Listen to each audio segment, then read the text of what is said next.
Salut, salut, bonsoir la famille. J'espère que vous allez bien. Je pense que d'aucuns aujourd'hui ont passé une mauvaise journée et certaines essayent de survenir aux besoins de complémentarité. Vous n'allez pas l'ignorer, aujourd'hui, rien n'est facile. Et c'est pour ça l'initiative avait été prise de pouvoir vous relever, de vous accompagner et de vous faire la joie. Cette joie ne peut qu'être le vivre ensemble. Et ce vivre ensemble, nous ne pouvons qu'être aujourd'hui liés ensemble dans une page qui nous donne le droit d'exercer et qui nous donne la voix aux paroles. Et cette parole, vous le savez bien, aucune personne d'entre nous ne peut parler quand il est seul. C'est comme des personnes qui vivent dans un entourage. Et que vous soyez seul quelque part et que des gens soient en groupe. On va toujours considérer ceux-là qui viennent en groupe et essayer de délaisser celui qui est seul. C'est pour ça, ensemble aujourd'hui, nous devons faire des choses pour l'avancement. Nous devons nous mettre ensemble et nous devons nous dire qu'il n'y a personne qui viendra le faire à notre place. Si nous ne racontons pas notre histoire, qui le fera à notre place? Si nous venons aujourd'hui sur la plate, c'est pour plaider des causes, c'est pour parler des déboires, c'est pour parler des difficultés, c'est pour parler de ceux-là qui sont partis et d'aucuns qui sont morts et qui n'existaient pas aujourd'hui à cause de cette façon de se battre. Alors, je crois que, Dieu merci, vous avez eu les opportunités d'être là où vous êtes. Dieu a voulu qu'ensemble, nous soyons une seule personne. Parce que vous savez, quand on dit souvent qu'ils s'assemblent, se ressemblent. Merci pour les cœurs, merci pour les cœurs, merci pour les partages également. Vous n'allez pas le recevoir de la manière dont je vais le faire, mais vous devez le savoir aujourd'hui. Toute chose qui vient toujours à point est ce qu'on a prévu.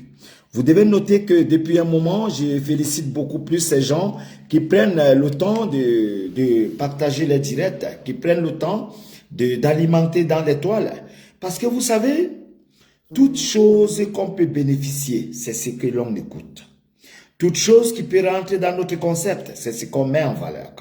Toute chose que les gens se sont dit, je vais m'asseoir, je vais penser, je vais faire. C'est parce que les gens sont attentionnés au conseil. Si vous n'êtes pas attentionné au conseil, vous ne pourrez avancer. Si vous êtes attentionné au conseil, vous pouvez avancer parce que nul ne sait comment et quand et l'heure. Maintenant, je vais rentrer directement dans le but du sujet. Aujourd'hui, bonsoir, bonsoir, officier Kader, bonsoir. Bonsoir Madeu, Kader, bonsoir, bonsoir, vous êtes tous là. Je suis fier de vous voir. Vous savez, la page est restreinte parce que la page, depuis un moment, elle est en arrière. C'est pour ça que vous devez beaucoup partager pour qu'on se fasse entendre. Ça viendra avec le temps. Vous savez, tout ce qui est bon prend du temps. Nous ne sommes pas là pour chercher de l'argent. Nous sommes là pour travailler. Et qui travaille attend un salaire. Vous également qui partagez cette direct, vous aurez votre salaire. Parce que qui travaille attend un salaire. Il n'y a personne qui va vous parler du travail et n'est pas attendre du salaire. Toute personne ayant entrepris les initiatives de travail a un salaire en arrière. C'est pour ça que je vous dis toujours, vous qui avez besoin et que vous qui avez pris les opportunités de partager les directs, la page est restreinte depuis un moment, mais vous et nous allons avancer parce que cette page, c'est pour les migrations, c'est pour les migrants, c'est pour ceux qui souffrent, c'est pour les aventuriers, c'est pour les battants, c'est pour les combattants, c'est pour les soldats. Pourquoi vous n'allez pas soulever votre page? Pourquoi vous n'allez pas avancer avec cette page? Pourquoi vous ne pouvez pas vous exprimer sur cette page? Pourquoi vous n'avez pas besoin de faire ce qui est mieux pour vous? Alors, bonsoir l'étoile des Mirans. Bonsoir, bonsoir, tu vas bien. Alors, ta famille également. Alors, je dis encore une fois de plus, merci à ces gens qui ont pris les initiatives de prendre de ces directs qui font de nous aujourd'hui les hommes. Merci pour les cœurs et qui les partagent. Parce que en effet, quand vous partagez les directs, vous allez voir une autre qualité. Vous allez voir une autre personnalité et vous allez vous-même être fier d'avoir partagé un message qui peut sauver des vies. Aujourd'hui, nous allons parler de trois concepts. Nous allons parler de la Tunisie. Les migrants qui vivent en Tunisie, quelles sont les conditions? Parce que c'est ça qui est le concept. Nous allons parler aujourd'hui d'un garçon qui est parti, il est porté disparu, il est quitté de la Guinée, il est parti se chercher depuis le 4 octobre. Depuis le 4 octobre, nous allons parler de cela aussi. Nous allons parler aussi aujourd'hui du comportement des migrants. Quels sont les comportements que nous allons adopter? Quelle est la manière et la mesure de vivre? Quelle est cette partie qui peut nous envoyer en avant? Qu'est-ce qui peut nous réunir aujourd'hui? C'est de ça qu'il est question. Bonsoir, Frère Yannick. Ah ben, tu es présent, Frère Yannick. Je présente déjà encore mes condoléances de ton frère qui est décédé de l'autre côté en Angleterre. Tu sais, nul n'est infaillible. Nous allons tous mourir un jour. Et c'est pour ça, avant de mourir un jour, que nous fassions notre devoir. Ce devoir, c'est pour nous. Nous sommes des orphelins de la terre. Pourquoi je le dis? Quand Dieu créa l'homme, il créa l'homme à son image. Dieu a imancé ce qu'on appelle la nature de la géographie en nous donnant le comportement de marcher dans tout le monde entier. Dieu a voulu que vous et nous marchons dans tout le monde entier, mais les hommes en ont fait aujourd'hui les barrières. Les hommes en ont fait aujourd'hui leur privée propriété. C'est pour ça que vous voyez parfois quand vous voulez aller dans un pays, on vous parle de visa. Vous voulez aller quelque part, on vous parle des passeports. Juste pourquoi? Parce que c'est les hommes qui gouvernent aujourd'hui le monde. Mais Dieu regarde. Mais vous le savez encore, Dieu, depuis qu'il vous a créé, quand vous êtes dans votre pays, est-ce qu'on vous demande de marcher avec quoi que ce soit? Non, vous avez juste une identité qui justifie que vous êtes un être humain et que l'identité porte votre nom. Vous marchez partout dans votre pays. Pourquoi le monde entier ne pouvait pas être comme ça? Aujourd'hui, vous allez connaître quelque chose qui est un peu mieux. Permettez-moi, voilà, vous voyez, je suis un peu en tout. Vous savez, il fait froid maintenant. Voilà. Alors, je suis fier déjà. Bonsoir, bonsoir, c'est pas obligé. C'est pas obligé, le migrant. J'espère que d'ici quelques 15-20 minutes, tu auras besoin d'intervenir aussi parce que tu es quelqu'un qui est passé par l'immigration avant de te faire une vie aujourd'hui en Espagne, avant de te faire aujourd'hui un logement en Espagne, avant de te faire aujourd'hui un nom en Espagne, avant d'être professeur de sport que tu es. Alors, nous bénéficions encore de cela pour dire aux migrants, bravo aux migrants. Applaudissez pour les migrants. Mettez le cœur pour vous-même.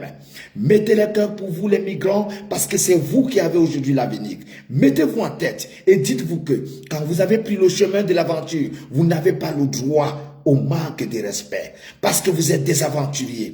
Vous n'êtes pas parti quémander, vous n'êtes pas parti pardonner, vous n'êtes pas parti arracher, vous n'êtes pas parti voler. Vous êtes parti parce que vous cherchez la vie. La vie, elle se cherche. La vie, elle se retrouve là où vous la cherchez. Alors, vous avez quelqu'un qui vous accompagne et votre accompagnateur, c'est le Dieu qui vous a créé. Votre accompagnateur, c'est ce créateur-là qui a mis en vous l'esprit de l'aventure. Et c'est pour ça que je dis encore, personne n'a le droit de vous dire un jour, ne prenez pas la route, ne prenez pas le désert, ne prenez pas la Méditerranée. Personne n'a le droit de vous le dire. On peut vous donner des conseils et que vous-même, vous choisissez votre route parce que chacun a son instinct. Vous pouvez arriver dans un pays, quelqu'un a fait 20 ans, vous venez aujourd'hui et vous avez le nom. Vous pouvez arriver quelque part, quelqu'un a fait 10 ans, vous venez aujourd'hui, vous le déclassez parce que chacun a son option. Chacun sa chance, chacun son élément. Et personne n'a le droit de dire à qui que ce soit que vous n'avez pas le droit de persévérer. Vous n'avez pas le droit de prendre le désert. Vous n'avez pas le droit de prendre la route. Personne n'a ce droit sur vous. Vous avez votre même. Vous avez vous-même votre intelligence, vos capacités, votre choix. Vous faites ce que vous voulez. Vous pouvez valoriser la terre comme vous voulez. Vous pouvez tourner où vous voulez. Mais à une seule condition, vous devez simplement écouter les conseils avant de choisir. Parce que dans ces conseils, et c'est pour ça que je vous ai dit ce soir, nous parlons de la Tunisie. En Tunisie, aujourd'hui, encore une fois de plus, vous allez me manquer. Vous devez le savoir. Les jeunes qui sont en Tunisie, ces gens qui sont quittés de la Côte d'Ivoire, en Guinée, au Gabon, au Sénégal, et le Mali, et comme on appelle le pays qui est à côté ici, la Mauritanie, le Niger, le Cameroun, et aussi comment on appelle le Nigeria. Vous avez pris le temps de quitter ces pays que j'ai cités tout à l'heure, l'Afrique subsaharienne qui s'émigre vers l'Afrique blanche, vous allez vous retrouver aujourd'hui pour ne que citer la Tunisie. Pourquoi? Parce que actuellement en Tunisie, c'est ce qui se passe. Les gens qui vous invitent en Tunisie, quand ils vous demandent de venir, ils vous disent simplement arrive et tu vas Boza. Le Boza, c'est quoi? Le Boza, c'est les conditions de déplacement des personnes qui se déplacent par la Méditerranée, simplement par une voie illégale. Et quand ils se retrouvent de l'autre côté de la rive, ils vont chanter Boza. Boza veut dire on a traversé, merci. Alors, aujourd'hui, nous parlons de ces cas. Aujourd'hui, des gens qui vous disent de venir en Algérie ou en Tunisie parce que vous allez Boza. Vous devez déjà mentionner bonsoir à Aïcha Karamba du Sénégal. Partagez les directs à Aïcha Karamba. Merci pour les cœurs. Vous devez savoir aujourd'hui, vous qui avez eu l'opportunité de partir de votre pays parce que les gens vous ont dit non, il faut quitter, il faut avancer. Quand tu arrives en Tunisie, je vais t'accueillir. Demain, quand tu vas arriver, tu m'appelles. Après-demain, quand tu arrives, tu m'appelles. Les gens vous appellent parce qu'ils sont en Tunisie aujourd'hui. Mais ces gens qui sont en Tunisie, ils ne veulent pas vous dire les vérités. Ils ne veulent pas vous dire des réalités. Ils ne veulent pas soulever la pente. Et voilà pourquoi aujourd'hui, l'Afrique est en train de s'enfoncer du côté de l'Algérie et de la Tunisie. Je vous donne encore le précepte. Aujourd'hui, nous comptons en Tunisie 3200, je dis bien 3200 Ivoiriens qui sont en Tunisie. Regardez les migrations. Nous comptons encore aujourd'hui à une façon 2147 Gambiens qui sont là présentement. Nous comptons les Sénégalais qui sont 2720 qui sont là. Nous comptons également aujourd'hui des Camerounais qui sont 1875. Nous comptons aujourd'hui les Maliens qui sont 2420. Nous comptons aujourd'hui les Gabonais qui sont 375. Et qui sont là avec des Gambiens. Nous ne pouvons pas compter des Gambiens qui sont là parce que c'est eux qui font la marche. Vous faites confiance aux gens qui vous invitent à venir en Tunisie et à vous faire traverser directement et ils vous promettent de venir et retrouver une maison. Mais vous oubliez, dès que vous arrivez et que vous êtes déjà en Tunisie, c'est les mêmes gens qui ne prennent pas le téléphone. Ils vont vous délaisser. Regardez l'aventure qui commence en Tunisie. Vous qui avez eu une opportunité, vous étiez fiers parce que votre frère, parce que votre camarade est venu au Cameroun, est venu au Gabon, est venu au Sénégal, est venu au Mali, est venu en Guinée, est parti, comme on appelle le pays, au Mali. Vous avez vu ces frères qui sont arrivés, ces cousins, vos voisins qui sont arrivés, ils ont concrétisé. Vous avez l'envie d'aller vous battre. Et cette envie est naturelle. Personne ne peut vous empêcher d'aller chercher la vie. La vie, elle est naturelle. La vie, elle se cherche. Nous devons vous encourager. Parce que c'est grâce à l'aventure que nous sommes là où nous sommes. Il n'y a personne qui va vous dire, vous ne pouvez pas. Il n'y a personne qui va vous dire, le désert est mauvais. Il n'y a personne qui va vous dire, la Méditerranée est mauvaise. Non. Tout le monde a le droit de rêver. Tout le monde a le droit de voyager. Tout le monde a le droit de faire. Bonsoir, bonsoir, Mado.2. Bonsoir, Nelly et Como. Merci pour vos partages. Merci pour les cœurs. Aujourd'hui, je suis fier de le dire encore une fois de plus. Si Dieu nous a permis d'être là où nous sommes, nous devons aussi bénéficier de nos frères, de nos sœurs, de nos cousines, de nos tantes, de nos oncles, de nos neveux qui viennent sur cette route. Alors, chacun a le droit. Personne ne nous avait défendu l'aventure. Nous ne pouvons défendre à personne de prendre la route. Que toute personne qui a besoin de prendre sa route a un chemin à suivre. Parce que c'est Dieu qui vous amène. Et c'est pour ça que je vous ai dit, il n'y a pas de premier arrivé en Europe. Il n'y a pas de premier arrivé à l'Occident. Quand vous arrivez aujourd'hui, vous pouvez dépasser celui qui est venu il y a 20 ans. Parce que vous avez votre étoile. Parce que vous avez un chemin. Parce que c'est Dieu qui vous amène. Et c'est pour ça que je le dis encore une fois de plus. Vous avez l'opportunité, mes frères et sœurs, parce que vous êtes des Africains, parce que vous êtes forts, parce que vous êtes doués. Vous devez vous mettre ensemble. En Tunisie aujourd'hui, ce qui est mauvais, parce que les Tunisiens, les gens qui vivent là-bas, ils ne vous disent pas la vérité. Ils ne vous disent pas les réalités. Ils ne vous content pas l'histoire de la Tunisie. La Tunisie, il y a de cela aujourd'hui 10 ans. Elle donnait des cartes de séjour étudiants jusqu'à présent. La Tunisie bénéficie encore les cartes de séjour étudiants. Pour les gens qui le savent. Il faut vous renseigner avant d'être dans un pays. Mais en Tunisie, quand vous arrivez et que vous êtes migrant, vous avez des souffrances parce qu'aujourd'hui, on compte encore la matière première qui manque. Il n'y a pas le riz. Le riz simple que les gens vont manger, ça manque. Il n'y a pas de farine. c'est un manque. Il n'y a pas d'huile, c'est un manque. Il n'y a pas le sucre. Ça devient un peu difficile pour les migrants subsahariens qui vivent de l'autre côté. Mais ils ne veulent pas dire des vérités. Parce qu'à force de gâcher ces vérités, en cachant ces vérités, vous détruisez vos frères et sœurs qui viennent, sachant qu'ils vont trouver des maisons. Il y a des gens qui dorment dehors en Tunisie. Mais ils conseillent aux personnes de venir. Ils vous disent carrément, il y a un Boza demain, il faut venir demain, il y a quelque chose demain, il faut arriver demain, on va vous soutenir, il faut arriver. Ils vous appellent tout le temps. Mais ils ne vous disent pas des réalités, ils ne vous disent pas des vérités, que c'est fermé. Il faut qu'ils vous disent des vérités. Je vais vous prendre un exemple, mes frères et sœurs. Je ne peux valoriser un pays. Seul le pays qui nous a donné aujourd'hui la mentalité de ce que nous avons. C'est pour ça que je peux vous enseigner. Parce que seul ce pays nous a démontré que parmi les pays, il y a des pays qui peuvent consommer l'Africain subsaharien et garder et protéger les liens de l'Africain subsaharien. Nous vivons aujourd'hui au Maroc. Le Maroc par la compétence, la sagesse du roi Mohamed VI qui nous a bénéficié et nous a donné les ordres d'être au même pied d'égalité que le Marocain. C'est pour ça ici au Maroc, appelez vos frères et sœurs, dites-leur que est-ce que le Marocain te dépasse, il va vous dire, fichez le camp avec cela. Parce que tout le monde a ses droits au Maroc. Et on le sait. Vous ne pourrez être chez vous. Quelqu'un touche votre porte. Ça n'existe pas au Maroc. Vous devez connaître tout ce que vous voulez faire dans la vie. Avant de vous approcher, avant de vous aventurer, avant de prendre du chemin, vous devez vous renseigner, mes frères et sœurs. Mes frères et sœurs, l'aventure nous a enseigné. L'aventure nous a appris. Et c'est pour ça que je reviens à vous donner cet exemple. Quand vous voulez aller en Tunisie, est-ce que vous regardez la carte géographique? La Tunisie et l'Europe, vous pouvez regarder le métrage, vous pouvez regarder le kilométrage et vous pouvez regarder les heures que ça peut prendre si on vous dépose sur la Méditerranée.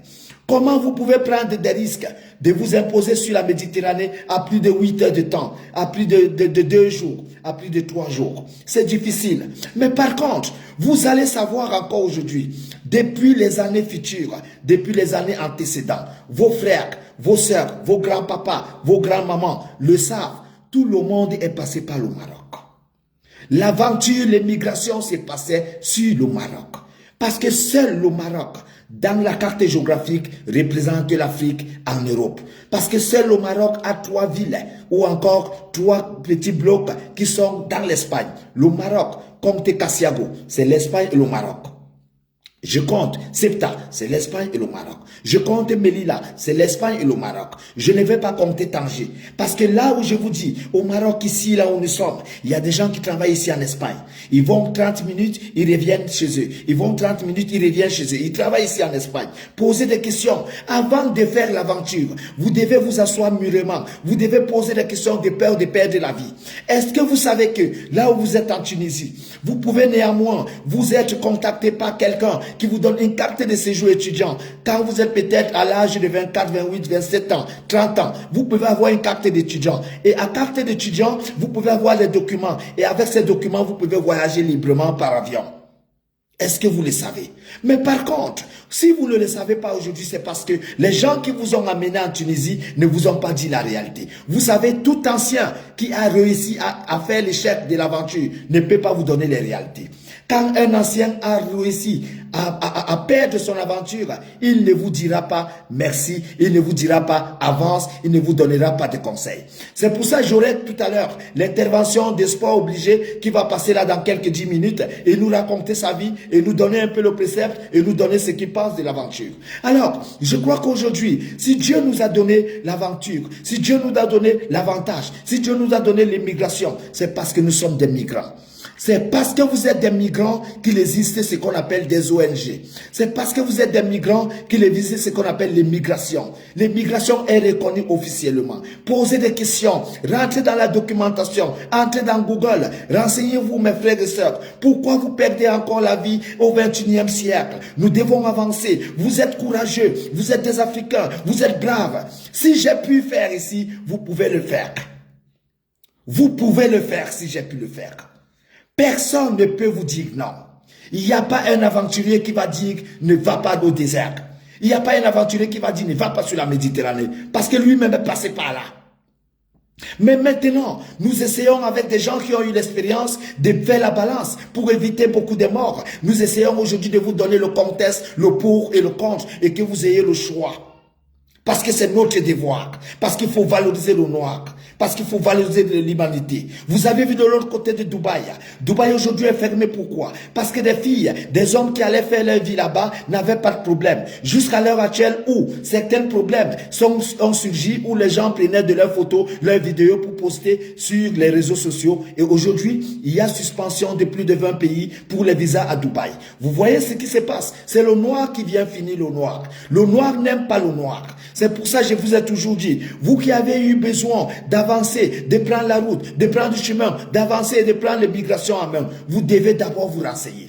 Je viens de vous dire, vous êtes en Tunisie, vous n'avez pas besoin de vous plonger dans la Méditerranée. La Tunisie donne les cartes étudiants, allez dans toutes les ambassades, c'est légal, c'est légal. Mais pour avoir ces cartes étudiants aujourd'hui, si vous êtes entré illégalement, ça devient difficile. Mais par certains accords, par certaines affinités, par certaines relations, vous pouvez avoir un peu d'argent et vous faire une carte étudiant, même si vous êtes jusqu'à 30 ans. Et à partir de là, vous pouvez avoir votre carte de séjour tunisienne et avec votre passeport. Pourquoi vous n'allez pas voyager? Pourquoi vous n'allez pas voyager? Je vous ai cité tout à l'heure que si aujourd'hui je cite ce pays de la Tunisie, parce que des gens meurent, on ne compte pas. Je vous ai cité aujourd'hui la Tunisie, les jeunes noirs qui sont là, les Africains subsahariens, ils se mangent entre eux, ils se blessent entre eux, ils se déchirent entre eux, ils s'insultent entre eux. Ils n'ont pas aujourd'hui le vivre ensemble. Ils se sont déchirés. Si vous arrivez en Tunisie, vous voyez un noir, il va fuir. Vous voyez l'autre noir, il va fuir. Chacun s'enfuit. Merci pour les cœurs ce soir.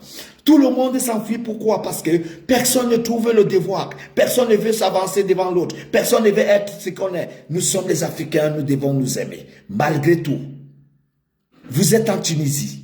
Vous devez vous aimer les uns et les autres. Vous devez prendre l'opportunité de devenir ce que vous êtes. Vous devez toujours dire à vos frères et sœurs ce qui est réel. Je vous ai pris le cas.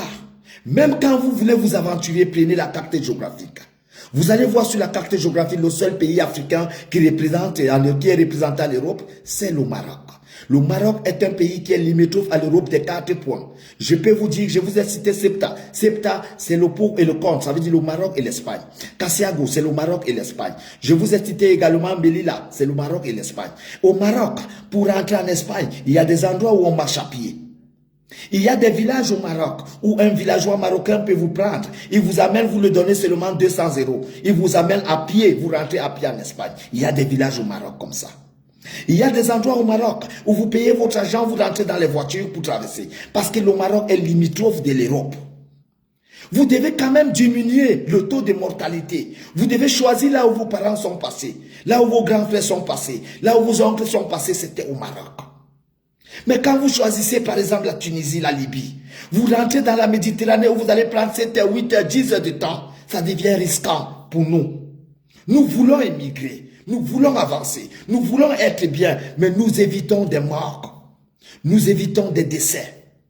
C'est pas pour rien qu'aujourd'hui l'Union européenne essaye de mettre en place, l'Union européenne met aujourd'hui les ONG pour essayer de subventionner l'immigration parce qu'il y a beaucoup de décès et ça ne les plaît pas. C'est pour ça que vous voyez, ils donnent la nourriture, ils donnent à manger, ils vous prennent en charge. Parce que l'immigration est officiellement reconnue. Parce que c'est grâce à vous qu'il y a des ONG. Mais pour bénéficier de ces ONG, vous devez avoir des gens qui parlent à votre place. Vous ne pouvez pas parler seul en Tunisie. Vous devez arriver dans une page. Vous vous abordez et vous dites ce qui est comme des bois. Nous également au Maroc, je vous ai pris un cas. Aujourd'hui, si nous avons eu le cas d'être là, c'est parce que Dieu avait voulu qu'on soit là.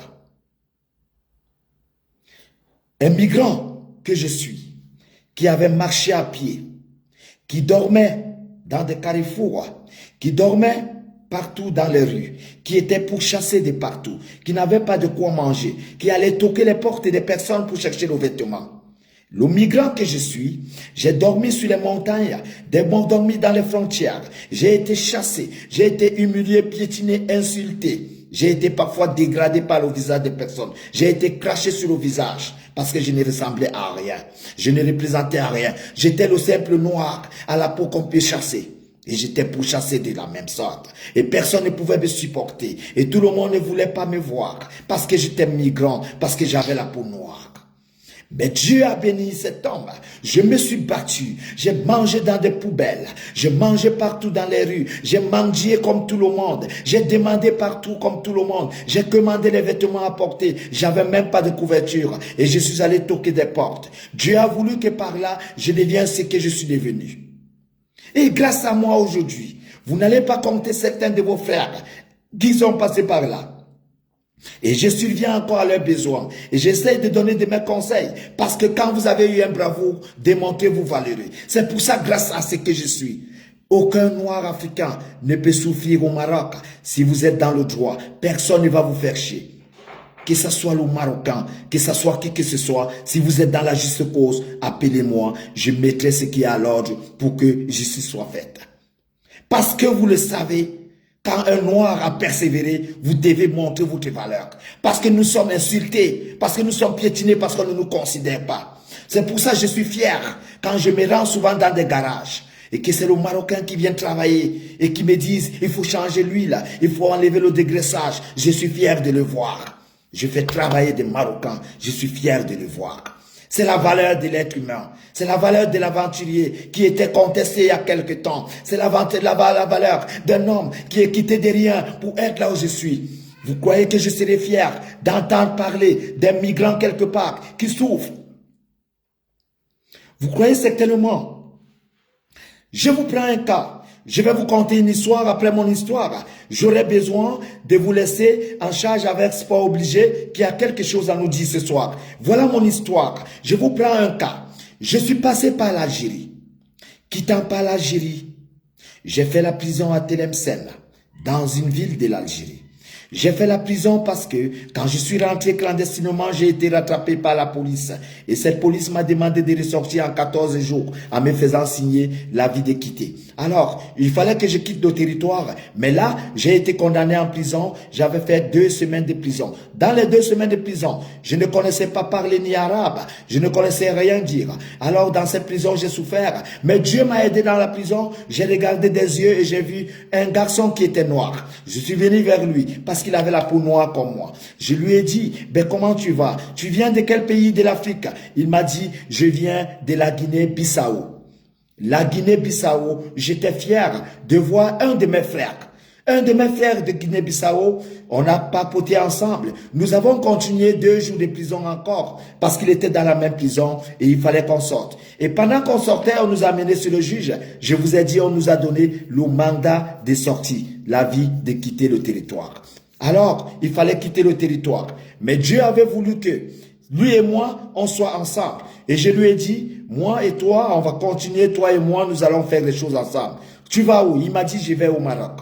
Je lui dis, moi également, mais je connais pas la route. C'est ma première fois. C'était en 2009. Et en 2009, ce garçon qui me dit, ok, nous allons faire la route ensemble. Mais alors, quand nous sommes sortis de la prison, j'avais dans ma poche 200 euros. J'ai trouvé que la police avait pris de mon argent. J'avais pris l'argent. Mais lui, son argent était dans les chaussures.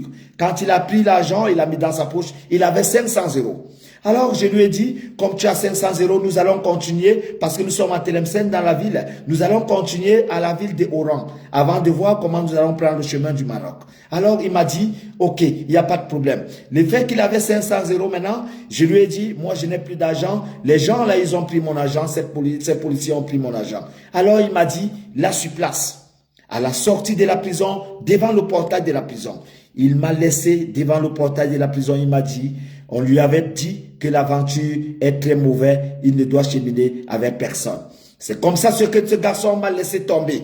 Je vais vous donner ce nom que je n'ai jamais oublié depuis 2009, Moukoube Antonio. Je crois que si je regarde ce nom sur Facebook, je peux voir Moukoube Antonio, un garçon de Guinée-Bissau qui me laisse tomber alors qu'on a fait la prison pour ma première fois en 2009. Lui et moi, nous sortons de la prison et il me laisse tomber devant la prison autant pour moi. Et je lui pose la question, s'il te plaît, comme tu veux continuer, achète-moi au moins 2 pains ou 3 pains avec 2 sardines, je mets dans mon sac. Comme ça, moi, je vais rester marcher un peu et le temps de manger. Il m'a dit, il ne peut pas. J'ai regardé ce garçon partir devant moi. avec des yeux fermés et je pleurais. Je n'avais personne. J'étais dans un pays de l'aventure. On avait pris de mon argent. On m'avait mis en prison. On m'avait délaissé. Ce garçon qui était noir comme moi m'a laissé tomber. Il est parti. Voilà mon histoire que j'ai jamais racontée à deux personnes. La première fois, j'avais raconté au garçon qui m'avait appelé au Maroc, qui s'appelait Timao Betka. Le monsieur qui m'avait appelé au Maroc, c'est un garçon qui vient du Cameroun, Timao Betka. Quand je suis arrivé, Dieu m'a aidé, j'ai interpellé les gens, j'avais même pas de téléphone, rendez-vous compte. J'avais même pas le numéro de quelqu'un en tête. Et en 2009, qui avait le téléphone? J'ai laissé une femme au Cameroun. Vous partez en aventure, vous laissez une femme. Vous n'avez même pas de téléphone. Et on prend de votre argent, on vous délaisse en route après une prison. Et un noir comme vous laisse tomber. Vous croyez certainement que c'était facile pour moi? En ce moment, il fallait démontrer ce que je suis. Je me suis mis à toquer les portes des Algériens qui me donnaient un peu à manger. Et je vivais dans les villages des Algériens qui parlaient leur langue. Je parlais français, ils ne comprenaient pas. Mais j'étais obligé de vivre avec ces gens. Parce qu'il fallait que je cherche un peu d'argent pour continuer. Dieu merci, j'ai commencé à causer avec un qui comprenait français. Il m'a aidé le téléphone et j'ai appelé au Cameroun. Et après le Cameroun, j'ai eu un peu d'argent pour continuer. Dieu merci, ma route avait été fictive. J'avais continué ma route jusqu'au Maroc. Quand je suis arrivé au Maroc, Dieu m'a aidé, je suis tombé sur une femme blanche. J'ai lavé sa voiture, une Espagnole. Elle me dit, mais tu laves des voitures, qu'est-ce que tu fous? Je lui dis, ben voilà, j'ai rien. Je suis venu comme ça, je suis aventurier. Elle me dit, ben si tu es aventurier, c'est ce qu'on va faire. Est-ce qu'il n'y a pas mieux d'aller te conduire à ton ambassade? Je lui dis, mais effectivement, c'est comme ça qu'elle me prend dans la frontière de Nador, qu'on appelle Gorogo. Elle m'amène directement dans l'ambassade du Cameroun au Maroc. En ce moment, on ne prenait pas le bus, on ne prenait pas le taxi, aucun noir n'était autorisé. Mais elle m'a mis dans la malle arrière. Je suis arrivé dans la ville de Rabat, elle m'a mené à l'ambassade. J'ai trouvé un monsieur qu'on appelait Jojo, que j'avais reconnu. Il me dit, mais jeune frère, qu'est-ce que tu fous ici? Je lui dis, mes grands frères, je suis en aventure. Et c'est comme ça qu'il y a eu la bagarre au sein de l'Assemblée. Pendant que monsieur l'ambassadeur présidait son assemblée, il y a eu la bagarre. Je crois que c'était le 20 mai que j'arrive à Rabat. Pendant cette bagarre alors, il y avait un monsieur qu'on appelait un Breketé. Vous pouvez demander Breketé. Le Marocain Camerounais, Breketé, qui était au Maroc, il est aujourd'hui en Algérie. Il a commencé la bagarre. Il a commencé à lancer des bouteilles, les canettes de bière. Et c'est comme ça que j'interviens dans la bagarre. Et ma manière d'intervenir était très propice. Et ma manière de faire était très professionnelle. L'ambassadeur a demandé à me faire venir. Et il m'a donné le contrat CDI pour travailler au sein de l'ambassade du Cameroun au Maroc comme chef de sécurité. Et je devenais le chef de sécurité. Et après cela, Dieu merci, l'ambassadeur comme étant son fils, c'est pour ça même sur ma carte, même sur mon passeport, vous allez voir, c'est l'ambassadeur qui avait avalisé. Il m'avait pris comme son fils. Alors, j'ai commencé à boxer dans le club FUS où j'ai été champion du Maroc. J'ai été logé, j'avais le véhicule. À mon jeune âge, j'avais la Range Rover Sport. Demandez à tout le monde, évoque autant pour moi. La Range Rover évoque. Il faut poser des questions aux gens qui le savent. Nous parlons du Maroc. C'est comme ça que Dieu m'accompagne. Et pendant que je suis logé, j'ai pris des Guinéens, des Sénégalais, des Gambiens, tout le monde était chez moi parce que j'avais le haut et le bas. J'avais une piscine, j'avais tout chez moi. J'étais boxeur marocain en ce moment et je bénéficiais des aides de l'État. Alors, Dieu merci, un jour, je donnais déjà du travail aux personnes. Je peux vous citer Lep Ntamak, que j'avais donné du travail. Je peux vous citer Raoul Kandem, qui nous vient du Cameroun. Je peux citer cette faille qui nous vient comment on appelle, du Sénégal. Je peux vous citer Diouf Alioum, il nous vient également du Sénégal. Je peux vous citer un garçon de la Guinée qu'on appelle Mamadou Faya, qui est venu. Je peux vous citer Konate Abdil, qui venait également. Je peux vous citer Sadja Diarra, qui nous venait également de la Guinée. Tous ces gens, je leur ai donné du travail au Maroc et c'est des grandes personnes aujourd'hui, tout ce monde que je vous cite. C'est des garçons qui ont des sociétés au Maroc. Tous ces gens que je vous cite. Alors, Dieu merci, un jour je suis à la maison et quelqu'un vient sonner sur la porte. Quand il sonne sur la porte, je demande au monsieur qu'on appelle Timao. C'est Timao qui me fait venir au Maroc. Quand Timao me dit de venir au Maroc, il me dit je viens, il va me loger chez lui. Quand j'arrive au Maroc, Timao vit dans une chambre avec 9 personnes. Et moi qui viens d'arriver, nous étions 10. 10 personnes dans une chambre. Vous vous rendez compte? Dans un coin des Rabat. Alors je dis, mais attends, il me dit, mais mon frère, je ne pouvais pas te dire au téléphone, c'est l'aventure. Tu dois créer ton nom. Je t'ai demandé de venir boxer au Maroc, voilà le Maroc. Dieu m'a aidé, j'ai eu un peu d'argent, j'ai pris une maison et je lui ai pris aussi chez moi. C'est lui qui était comme chef du personnel chez moi, ce grand frère qui m'avait fait venir au Maroc. Et ce grand frère maintenant, quand on vient toquer à ma porte, je lui demande de regarder la porte quand on avait sonné. Je parle avec le garçon sur un téléphone. Je lui dis, mais c'est qui? Il me dit, non, je vais voir monsieur Yobo. Je dis, ben c'est lui. Je lui dis, qu'est-ce que vous voulez? Il me dit, non, on m'a parlé de vous, je vais travailler, mais j'ai besoin que vous m'aidez avec votre valise. Vous devez m'avaliser, s'il vous plaît, parce que la police m'a demandé de passer chez vous. Je dis, mais la police comment? Il me dit, non, parce que beaucoup de Noirs m'ont conseillé de passer par vous. Alors j'ai demandé au monsieur de lui faire rentrer. Quand il est rentré, j'étais au salon. Quand le monsieur est rentré, j'ai reconnu le monsieur. C'était le même personnage, Moukoube Antonio, qui m'avait abandonné en Algérie, devant la prison. Moukoube Antonio, quand il est rentré chez moi, je lui ai reconnu. Il ne m'a pas reconnu. Je lui ai posé la question, bonjour, ça va? Il me dit oui. J'ai dit, ta famille, ça va? Il me dit oui. Il me dit, je viens passer par vous parce que je veux déposer pour travailler quelque part dans une salle. On m'a demandé de venir vous voir si vous pouvez me faire avaliser le document ou alors vous pouvez faire légaliser. Je lui dis, est-ce que vous pouvez aider quelqu'un? Il me dit, oui, je peux aider quelqu'un, mais c'est un peu difficile. Je lui dis, après il me dit, je lui dis, est-ce que tu as les papiers? Il me dit, oui, j'ai les papiers. Il me sort son passeport. Quand il veut me donner le passeport, il me dit, voilà mon passeport, je m'appelle. Et moi, j'ai continué avec son nom, j'ai dit, Moukoube Antonio. Il s'est effrayé. Il s'est effrayé. Parce que j'ai donné son nom qui était dans le passeport. Il s'est effrayé. Et je lui ai dit, tu es passé par l'Algérie. Quand je lui ai dit, tu es passé par l'Algérie, il ne comprenait toujours pas. Je lui ai dit, tu as fait la prison en Algérie. Quand j'ai parlé de prison, il m'a reconnu. Il m'a regardé dans les yeux. Il m'a dit un mot. Il m'a dit, mon frère. Non, il n'a pas dit mon frère. Il a dit un mot. Il n'a pas dit mon frère. Il a dit, oh, il a employé un terme. Il m'a dit doyen. Voilà. Quand il m'a reconnu, il m'a dit doyen, c'est Dieu qui vous a envoyé. Je vais vous jurer, terre et ciel, le garçon qui était chez moi, Timao, m'a demandé de le faire sortir. Je lui ai dit non. Je lui ai donné du travail. À l'heure où je vous parle, c'est M. Moukoube Antonio qui s'occupe à Caritas, à Rabat, avec Madame Aïcha. C'est eux qui s'en occupent là-bas pour les injections des personnes qui viennent étant blessées. Il est à Rabat, il travaille. Grâce à ce personnage, à cette personne qu'il avait abandonnée devant la prison. C'est une histoire qui résume votre aventure. Les aventuriers, vous êtes courageux. Les aventuriers, vous avez le tout. Les aventuriers, vous êtes postés. Les aventuriers, vous êtes là où vous êtes et Dieu est là pour vous. Personne ne peut rien si ce n'est pas vous-même. Les aventuriers, personne ne doit vous mépriser. Si quelqu'un a pris l'avion parce qu'il avait eu la chance d'avoir un visa, il ne vous dépasse pas. Parce que vous avez traversé ce que j'ai traversé. Parce que vous vivez des choses qui ne sont pas incroyables. Parce que ce que vous vivez, personne ne peut supporter cela. Vous vous rendez compte que pendant que vous êtes migrant, on peut vous cracher dans le visage. Vous étiez dans votre pays, vous avez eu du respect, vous avez eu des enfants, vous êtes un papa de famille. Mais à l'extérieur, vous vous retrouvez dans un enclos où tout le monde est au même pied d'égalité. Le manque de respect s'installe, tout le monde vous dit du n'importe quoi. On vous piétine, on vous insulte, on vous demande à être n'importe quoi. Alors, je vous demande, par cette histoire que je vous ai racontée, de se lever, de poster et d'avancer.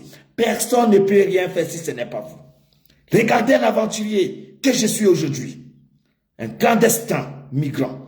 Un va-nu-pied qui était là au Maroc, qui dormait dans les frontières, qui dormait dans les rues, qui mangeait dans les poubelles. Je suis propriétaire à Marrakech. Est-ce que ce n'est pas un bravo pour vous les aventuriers? Applaudissez, mettez les cœurs pour les aventuriers. Aujourd'hui, je suis propriétaire à Marrakech. J'ai eu une tranche de vie à Marrakech aujourd'hui. J'ai le nom. Il y a des Européens qui ne sont pas propriétaires à Marrakech. Posez des questions pour ceux qui ne le savent pas. Rentrez dans votre YouTube, tapez la ville de Marrakech au Maroc. Vous allez voir la magie. Et quand vous allez voir cette magie, vous allez comprendre que être propriétaire à cet endroit, c'est être choisi. Je suis un migrant. Aujourd'hui, je vais valoriser mes frères. Mes frères, c'est vous. Je ne vous ai pas demandé de salaire. Je vous ai demandé de partager ces messages qui vont booster plusieurs personnes comme nous, qui sont mieux que nous, qui sont fort mieux, qui sont là, qui peuvent intéresser le monde entier. Vous êtes des migrants, vous êtes forts, vous avez l'habitude, vous venez de l'Afrique noire. Pourquoi vous délaissez les bras? Bonsoir Nelly, bonsoir Thème Laetitia, bonsoir Passi Kongem. Pourquoi vous allez laisser tomber les bras? Pourquoi vous n'avancez pas? Vous avez le devoir de ne jamais perdre l'envie que votre famille attend. Votre famille attend de vous un papa. Votre famille attend de vous une maman. Votre famille est là pour vous. Votre famille attend cet homme qui est parti, cette dame qui est partie. Aujourd'hui encore, je bénéficie de mon courage pour vous dire que Dieu a permis que le migrant soit dans une marche. Vous devez respecter les pays des gens. Quand vous êtes dans un pays comme le Maroc, vous devez respecter les rois, les rouanges, la démarche et le respect mutuel de ce qu'on appelle la responsabilité aux officiers. Quand vous êtes dans un pays, respectez les officiers de ce pays. Respectez l'ordre de l'État de ce pays. Parce que vous êtes venu de chez vous, on ne vous a pas appelé. Je suis venu ici comme migrant. Je n'ai pas besoin de savoir ce que pensent ces gens de moi. J'ai besoin de trouver un mécanisme. Vous qui êtes en Tunisie aujourd'hui, vous vous déchirez, vous vous blessez entre vous, vous vous insultez entre vous, juste parce que vous n'avez pas encore pris le plein chose. Regardez aujourd'hui au Maroc. Vous avez vu, il y a quelqu'un qui était décédé il y a quelque temps. Nous avons fait une semaine pour envoyer son corps au pays. Est-ce que ce n'est pas aujourd'hui un devoir? Est-ce que ce n'est pas une valeur? Vous êtes dans un pays, vous mourrez, on renvoie votre corps en moins d'une semaine. Est-ce que ce n'est pas valoriser aujourd'hui les hommes que nous sommes au Maroc? Est-ce que ça ne donne pas aujourd'hui l'envie d'être là? Mais regardez en Tunisie, quand vous mourrez, on a même de la peine à parler de vous. C'est quelque chose de très grave. C'est quelque chose de minable. C'est quelque chose de réduction à l'humanité. C'est quelque chose qui diminue votre peau, votre couleur, votre race. L'aventure, c'est une école. Et cette école ne demande pas d'avoir assez de diplômes. Cette école demande simplement de vous imprégner des personnes qui ont réussi, qui ont la source, qui ont le savoir et la connaissance de vous imprégner. Parce que vous n'allez pas voir plusieurs personnes le faire. Parce que l'aventure, plusieurs personnes qui ont raté l'aventure vont vous envoyer à l'échec. Quand quelqu'un n'a pas réussi l'aventure et qu'il est ancien, il vous envoie à l'échec. Parce qu'il n'a pas réussi. Parce que l'aventure, c'est la personne qui vous accueille, qui vous fait devenir ce qu'il est. La vie en dépend, l'aventure en dépend de la personne qui vous accueille. C'est des choses que vous devez savoir. C'est des choses qui vous concernent. Alors, je suis fier qu'à travers cette tranche de direct, nous allons avancer. Nous sommes aujourd'hui encore dans une page qui est restreinte, parce que la page est beaucoup restreinte. Mais je crois que avec vos cœurs, avec vos partages, avec vos réactions, l'activité va reprendre et cette page va vous donner votre valeur. Parce que ce que vous faites, c'est un travail. Quand vous travaillez, vous méritez un salaire. La vie, elle est comme ça. Alors je crois que nous n'avons pas besoin d'aller chercher des partages médiocres. Nous cherchons des partages qui rentrent dans les oreilles des personnes qui sont affectueuses et qui sont là pour bénéficier pour eux et leurs enfants. Parce que tout le monde est concerné dans l'immigration. Je vous prends un cas. Quand quelqu'un vient vous dire parfois, oh, moi je suis riche, j'ai voyagé par avion, j'ai des voitures, j'ai ceci ou cela. Mais vous étant migrant, vous connaissez ce que c'est qu'un homme qui est riche. Vous êtes riche plus que qui? Quand vous mourrez, on va creuser 2 mètres et on va vous mettre dans 2 mètres. Comme le plus pauvre, comme le plus riche. C'est 2 mètres qui vous attend. Est-ce que vous avez vu quelqu'un mourir un jour et qu'on vous dise qu'il a ramené sa maison, on va mettre dans la tombe? Est-ce que vous avez vu quelqu'un mourir un jour et que pendant qu'on l'enterre, qu'on amène sa voiture, pendant qu'on l'enterre, vous ne partez même pas avec votre enfant? Vous qui êtes papa, ou maman, vous ne partez même pas avec votre enfant. Ça veut dire quand vous êtes mort, vous ne décidez même plus. Vous n'êtes rien. Vous ne pouvez même pas vous lever. On vient laver votre corps. Vous étiez riche, vous aviez des avions, vous avez des meubles, vous étiez le papa, le papa, vous étiez le maître de la société, vous étiez le dirigeant du monde. Mais vous êtes mort, vous n'êtes même pas capable de laver votre corps. Regardez à quel point l'homme peut se diminuer. Regardez comment Dieu a démontré à l'homme qu'on n'est rien. Mais des gens vont continuer à vous dire, c'est quoi? Moi j'ai pris l'avion, moi j'ai d'argent, moi je voyage par avion, et puis quoi? Posez toujours des questions, et puis quoi à la fin? Vous êtes riche, ce n'est que pour le monde entier. Vous êtes pauvre, c'est pour le monde entier. Il n'y a personne qui va traverser cette étape plus que la mort. Personne ne va traverser l'étape plus que la mort. La mort, c'est 2 mètres qui nous attendent sur le sol et on va nous piétiner. Vous devez le savoir que toute personne est concernée dans l'immigration parce que parmi vous, il y a vos frères qui sont en Europe, il y a vos frères qui sont dans le pays des gens. Quand vous êtes sortis de votre pays, votre famille est concernée dans l'immigration. Et vous également. Pourquoi quelqu'un peut vous dire que je ne suis pas concerné dans l'immigration alors qu'il y a un ami à l'immigration, il y a un voisin, il y a une tante, il y a un cousin, il y a un neveu, il y a une connaissance. Tout le monde est concerné dans l'immigration. C'est pour ça que je vous ai dit, la valeur du concept que nous avons entrepris aujourd'hui, c'est le monde entier. Nous devons valoriser ce que nous faisons. N'écoutez pas ces gens qui vous disent parfois, tu n'es rien, j'ai ceci, j'ai cela. Ils ne sont rien parce que celui qui sait où il vient ne va pas vous dire que je suis tel ou je suis tant. Parce qu'on sait que le résumé de toute personne, c'est dans 2 mètres, c'est la mort. On va mourir tous. Personne ne va échapper. À quoi bon de dire aux gens parfois que j'ai ceci, que j'ai cela, que je suis tel. Je peux t'enfermer, je peux te montrer, je peux t'enlever au travail, je peux te corriger. Pourquoi employer des termes pareils alors que vous n'êtes même pas sûr d'atteindre demain? Vous ne connaissez même pas si vous allez dormir aujourd'hui. Mais vous parlez de tuer une autre personne. Vous voyez à quel point les êtres humains sont allés très loin. Ils ont même opposé Dieu. Parce que quand quelqu'un prend la peine de vous dire que vous n'êtes rien et que lui il peut vous montrer, ça veut dire qu'il prend la place de Dieu. J'ai pris le temps ce soir de vous dire encore une fois de plus, mes frères et sœurs, je suis parfois dérangé, je suis trébuché, je suis beaucoup plus dérangé parce que du côté de la Tunisie aujourd'hui, il n'y a pas le vivre ensemble qui tient. Les Africains qui sont là-bas se déchirent. Ceux qui sont venus du Mali, ceux qui sont venus du Gabon, ceux qui vont venir du Nigeria, du Cameroun, de l'Afrique du Sud, ceux qui viennent tous de l'Afrique noire et qui se rencontrent là, qui viennent du Sénégal, qui viennent parfois du Ghana et qui viennent parfois de la Guinée, ils viennent se rencontrer en Tunisie, ils se blessent, ils se déchirent, ils essaient de s'insulter, ils se font du mal. Pourquoi cela?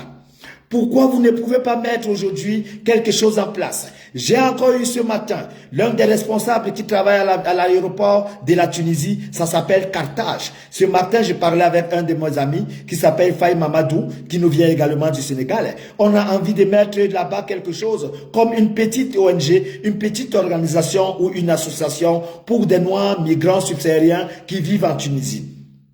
Parce que vous vivez dans la médiocrité. Vous ne comprenez même pas votre avenir. Est-ce que vous savez que vous êtes valeureux? Jésus-Christ, le Fils de Dieu, a fait l'aventure.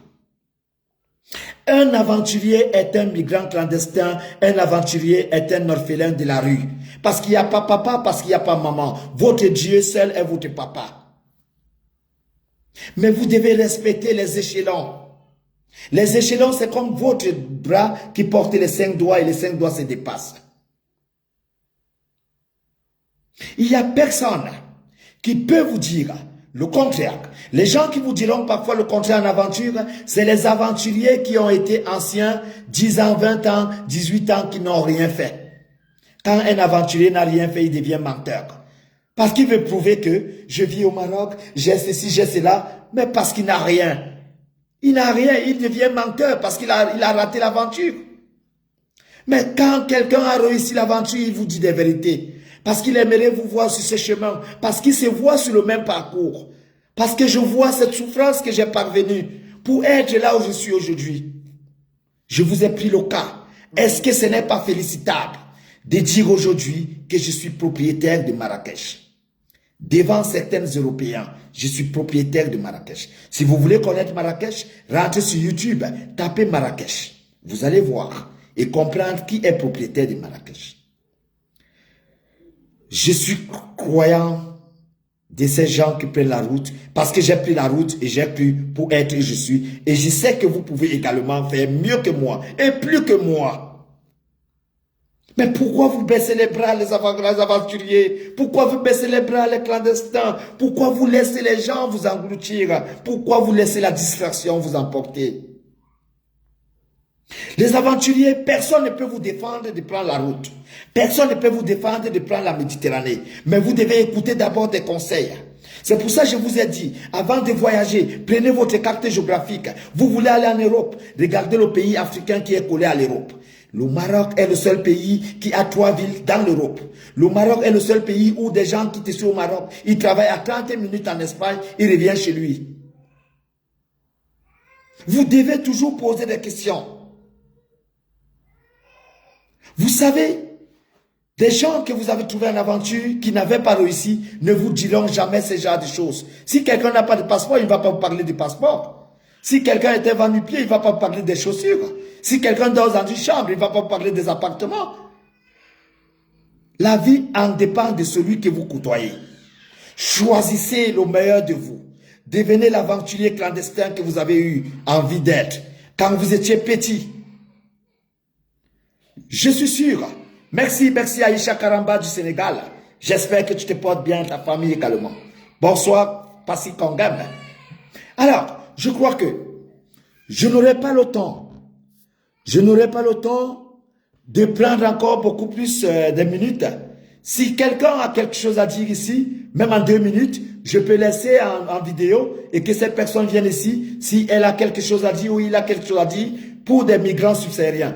De mon côté, j'ai demandé à tout le monde d'être ensemble, de vous mettre ensemble. Je suis en direct tous les mercredis à 20 h et les samedis à 20 h. Sur ma page TikTok, je suis en matinée dans la page. Parce qu'actuellement, je suis en vacances et je profite de tout mon temps plein pour colorer, pour enseigner, pour dicter, pour dire des choses qui sont réelles.